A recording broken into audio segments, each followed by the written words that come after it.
Hello everyone, how are you doing? This video is the second half of part 1. In this video, we'll learn the role of managers in more details.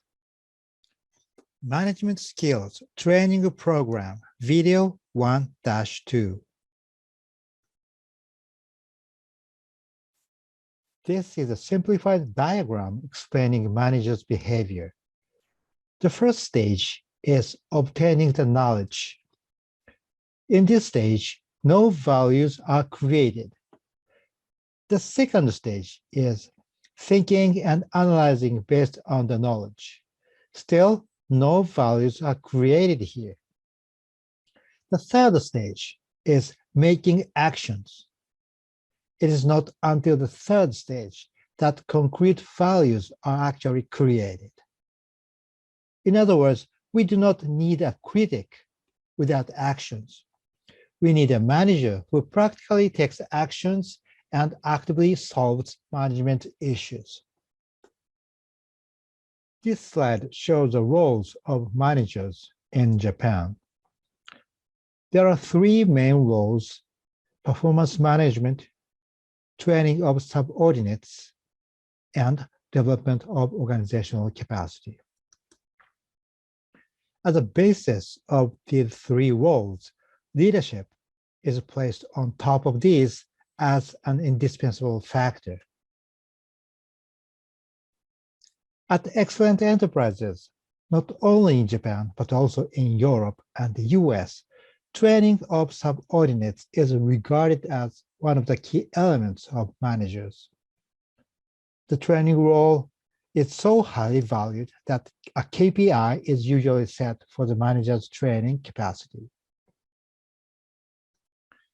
Let me explain a little bit more about the definitions of these three roles. Performance management means managing the achievement of business targets or achievement of organizational objectives, etc. And the training of subordinates means supporting the capacity development of individuals. And development of organizational capacity means enhancing the capability of the groups with teamwork and collaboration. Okay, in addition to these three roles, making proposals to top management is also required. Employees are engaged in daily operation and facing the needs of the market, customers, and suppliers. So they are the first responders, so to speak, who can detect the changes in the market and the customer's needs. Therefore, the managers are required to constantly communicate with their employees and understand those changes. And then the manager should make proposals to the top executives based on the knowledge about the changes. In other words, managers should play the role of a bridge between the external environment and the top executives.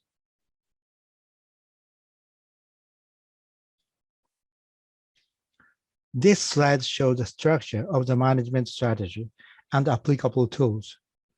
We begin with management philosophy and mission, and we conduct external and internal analysis and recognize the key factors for success.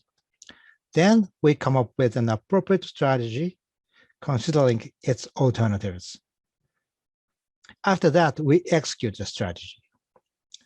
After the execution, we review the results and go back to an appropriate place. On the right side of this slide, I listed some useful tools for executing this flow. However, delving into these tools is out of the scope of this video. If you are interested in those, please study yourself. I believe that the SWOT analysis or SWOT analysis and our 5 forces analysis would be very interesting and are very useful for your management.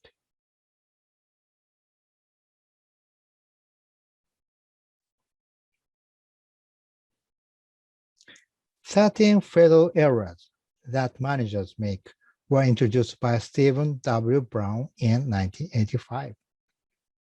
He is a nationally recognized professional trainer and consultant in the US. Number 1, refuse to accept personal accountability. Let me introduce a famous anecdote. Harry Truman, the 33rd President of the United States, had a sign on his desk stating, "The buck stops here." A buck means responsibility here. Through this statement, he indicated his strong determination to assume any responsibility arisen from his actions. You might know that former President Obama also said that buck stops with me. A manager must focus on performance, not on excuses for why something went wrong. Those who make up silly excuses are akin to attempting to escape the responsibility for their own failure. Number 2, fail to develop people. One of the manager's major purposes is to continue operations over time, despite personnel changes and absences. Therefore, managers must build the independence of the subordinates to enable them to function with little or no supervision. It is indispensable to give the subordinates a chance to do the job by themselves. Number 3, try to control the results instead of influencing thinking. Unfortunately, many managers tend to focus on activity to achieve better results. However, a thought must be accepted by the mind first. In other words, a manager must explain why a certain idea or process is necessary until the employees can fully digest it and share the same feelings that the manager has. A thought creates feelings, and feelings affect activity, and the rewarding activity leads to habits. In the end, habits generate results. Number 4, join the wrong crowd. If a manager uses they instead of we when he refers to his superior, he obviously does not consider himself a part of the management team. And consciously or unconsciously, he drives a wedge between his group and the rest of the organization. Number 5, manage everyone the same way. Like it or not, management is primarily a one-to-one proposition. Through individual communication, you will learn the root of problems and find opportunities to correct them. However, some managers take the management by staff meeting approach. In other words, they deal with the entire staff together at one time to avoid the stress associated with confronting problems and the people associated with them. Number 6, forget the importance of profit. No business or institution can long survive without generating profits. Even non-profit institutions must recognize this fact. Therefore, a manager should always take profit in mind, especially when considering an investment.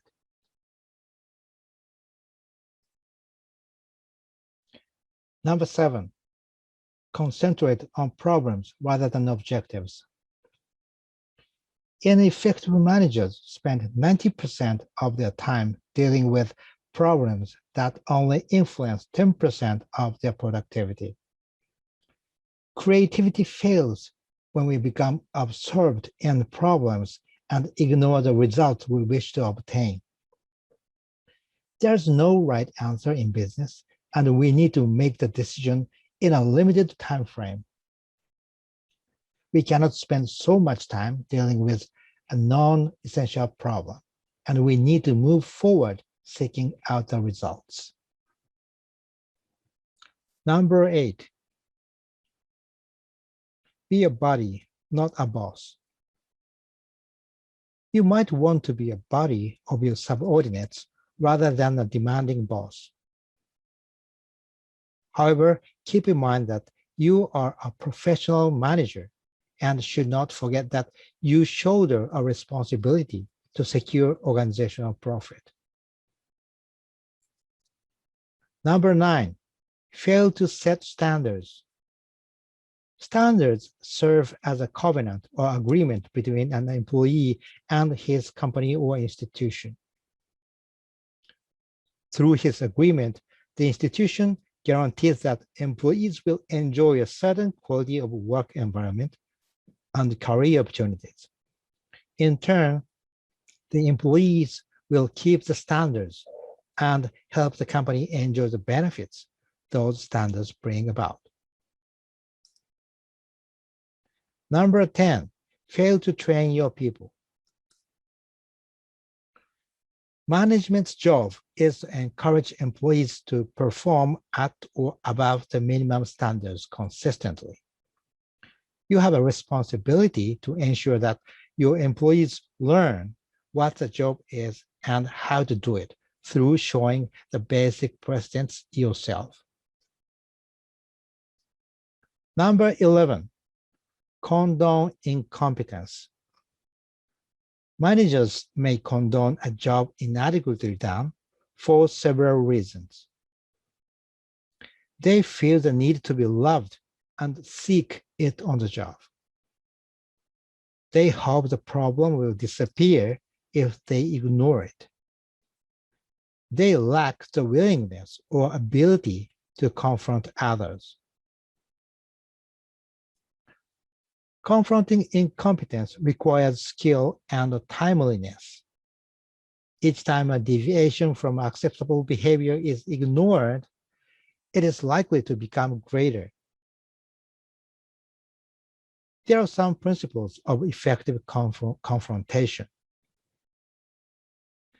Confront immediately. Confront privately.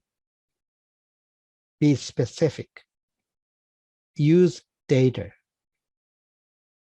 Provide redirection. Follow-up, etc. By using these principles, managers should confront incompetence.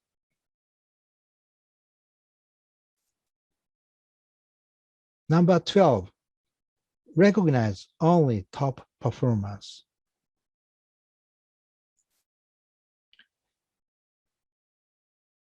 If top performers only are recognized, those just below the top may not feel appreciated and rewarded for their performance.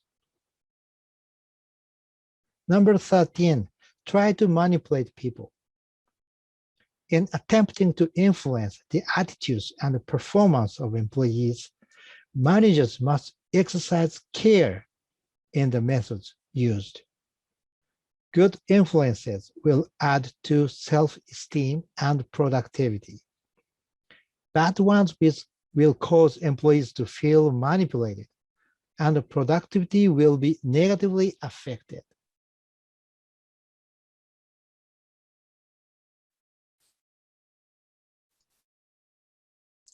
This slide shows the necessary skills for management. There are 3 skills: conceptual skills, human skills, and technical skills. Technical skills are explained on the next page. Conceptual skills are the capacity to analyze the gap between the current situation and the ideal one, and to plan the strategies for solving the issues, such as forming the visions, making the strategies and action plan, or decision making. Senior executives are required to have these skills. And human skills. Human skills are the capacity to work with individuals and groups of people to achieve defined objectives. Included in human skills are communication skills, such as listening to others, understanding others, sending clear messages, identifying ideas, etc. And leadership and teamwork are also examples of human skills.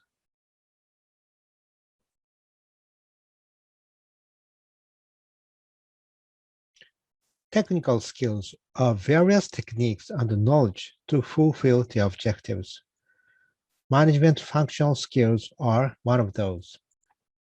Also included are so-called common skills, such as problem-solving techniques. Considering the role of a middle manager, I believe that all these three skills are necessary to fulfill the objectives. As I stated, managers need to have conceptual skills, human skills, and technical skills in a well-balanced way. However, the desired ratio of these skills varies according to management level.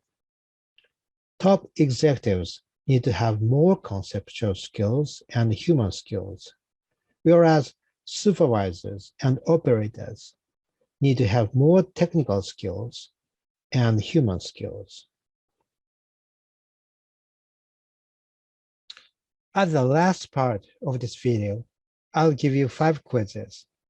Don't worry though, if you have watched this video carefully, these quizzes are very easy to answer. Assignment for part 1. To finish up part 1, please challenge this assignment. Reviewing the definitions and examples, try to create your own management philosophy, mission, and vision. The target can be your organization, or your division, or your own imaginary company that you will establish someday. You can also write your comments here if you will. Don't forget to submit this assignment along with the quizzes by the stipulated date. Okay, this is the end of part 1. See you next time.